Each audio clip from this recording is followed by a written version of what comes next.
আসসালামু আলাইকুম রহমতুল্লাহি ওয়া বারাকাতুহু। অলরাউন্ডার চাইল্ড একাডেমিতে আপনাকে স্বাগতম। আজকে আমরা বাংলা বানানের সহজ টেকনিক শিখব। যেমন বাংলা বানানে আমরা কোথায় দন্ত সহায়তাযুক্ত ইউজ করব আর কোথায় দন্ত সহায়তাযুক্ত ইউজ করব, এই বিষয়টা নিয়ে আমি মাঝে মধ্যেই কনফিউশনে পড়ে যাই। আপনারও এরকম হয় কিনা আমার জানা নেই। তাহলে আসুন আমরা বোর্ডে গিয়ে জিনিসটা টেকনিক সহ আমরা জেনে নেই আজীবনের জন্য, আর এই জিনিসটা আর কখনোই কনফিউশন হবে না ইনশাল্লাহ।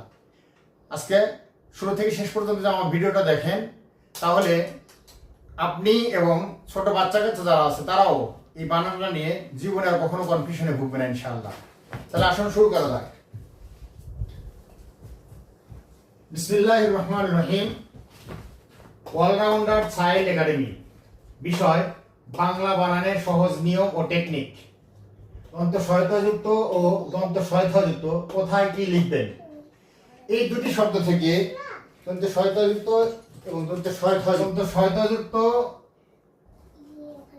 এবং দন্ত সহায়তাযুক্ত কোথায় কি লিখবেন, এই বিষয়টা নিয়ে আমরা আলোচনা করব।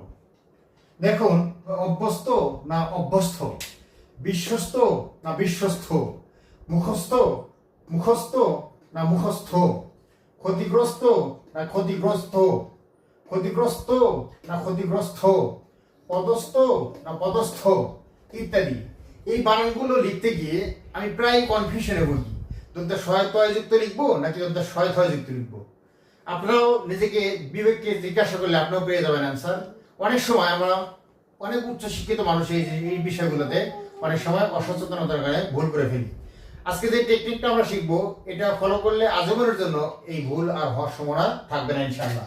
দেখুন, টেকনিক ও নিয়ম দেখতে হবে যেসব শব্দের শেষ থেকে দন্ত সহায়তাযুক্ত বা দন্ত সহায়তাযুক্ত বাদ দিলেও পূর্ণ অর্থবোধক শব্দ বহাল থাকে, সেসব শব্দের শেষে দন্ত সহায়তাযুক্ত হবে।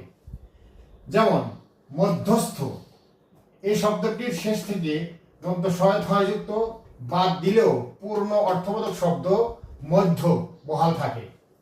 অনুরূপভাবে গর্ভস্থ, ধাতুস্থ, তটস্থ, তটস্থ, গ্রন্থস্থ, অন্তস্থ, সমাধিস্থ, বক্ষস্থ, অবাস্থ ইত্যাদি। এই শব্দগুলো দেখেন, আমরা যদি এখান থেকে দন্ত সহায়তাযুক্ত অংশটা বাদ দিই, তবুও কি গর্ভ অর্থবোধক শব্দ থাকতেছে। ধাতুস্থ দন্ত সহায়তাযুক্ত আমরা বাদ দিয়ে দিলাম, ধাতু থাকতেছে। প্রতস্থ, এখানে দন্ত সহায়তাযুক্ত আমরা বাদ দিয়ে দিলাম, টট থাকতেছে, প্রদত্ত কিনারা। গ্রন্থস্থ দন্ত সহায়তাযুক্ত আমরা বাদ দিলাম, হইল গ্রন্থ বই। অন্তস্থ দন্ত সহায়তাযুক্ত বাদ দিলাম, হয়ে গেল অন্ত শেষ। সমাধিস্থ, এখানে দন্ত সহায়তাযুক্ত বাদ দিলাম, সমাধি থেকে গেল সমাধি অর্থাৎ কবর।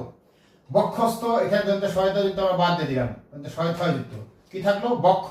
এটাও একটা অর্থবোধক শব্দ থেকে যাচ্ছে। তারপরে সভাস্থ, সভাস্থ থেকে আমরা যদি দন্ত সহায়তাযুক্ত বাদ দিয়ে দিই তবুও সভা থাকে। সুতরাং এই শব্দগুলোতে, যেই শব্দগুলোতে দন্ত সহায়তাযুক্ত বা দন্ত সহায়তাযুক্ত বাদ দেওয়ার পরেও অর্থবোধক পূর্ণ শব্দ বাকি থাকে, সেখানে চোখ বুঝে দন্ত সহায়তাযুক্ত লাগিয়ে দিবেন, কোনো ভুল হওয়ার চান্স নাই। আর এ ধরনের শব্দের শেষ থেকে দন্ত সহায়তাযুক্ত বাদ দিলে শব্দটি যদি আর অর্থবোধক শব্দ বাকি না থাকে, তাহলে সেই শব্দগুলোর শেষে অবশ্যই দন্ত সহায়তাযুক্ত হবে। অর্থাৎ শব্দটির শেষ থেকে যদি দন্ত সহায়তাযুক্ত অথবা দন্ত সহায়তাযুক্ত এই অংশটা বাদ দিয়ে দিই, তাহলে আর যদি ওই শব্দটা কোনো অর্থ না বোঝাতে পারে, সেক্ষেত্রে আমরা চোখ বুঝে দন্ত সহায়তাযুক্ত লাগাবো। যেমন দেখুন, যেমন ক্ষতিগ্রস্ত, ক্ষতিগ্রস্ত, এখানে যদি আমরা দন্ত সহায়তাযুক্ত বাদ দেই হয় ক্ষতিগ্রহ, ক্ষতিগ্রহ বলতে কোনো শব্দ নাই। আবার শব্দের শেষে ক্ষতিগ্রস্ত শব্দের শেষ থেকে দন্ত সহায়তাযুক্ত বাদ দিলে অথবা ফেলে দিলে থাকে ক্ষতিগ্রহ, যা কোনো অর্থবোধক শব্দ নয়। এমনি ভাবে অভ্যস্ত, অভ্যস্ত, সন্ত্রস্ত, বিন্যস্ত, আশ্বস্ত, বিন্যস্ত, এক্ষেত্রেও শব্দগুলোর ক্ষেত্রেও একই টেকনিক প্রযোজ্য। কেননা এই শব্দগুলো শেষ থেকে দেখেন, যদি অভ্যস্ত থেকে দন্তের সহায়তা বাদ দেওয়া হয় থাকে অভ্য। অভ্য বলতে ডিকশনারিতে কোনো শব্দ নাই।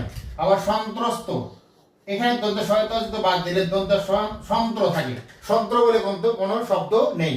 সুতরাং অর্থবোধক কোনো শব্দ বাকি থাকা না থাকার কারণে এখানে আমরা অবশ্যই দন্তের সহায়তাযুক্ত লাগাবো। এই যে বিন্যস্ত, দন্তের সহায়তাযুক্ত বাদ দিলে হলো ভিন্ন, ভিন্ন কোনো শব্দ হয় না।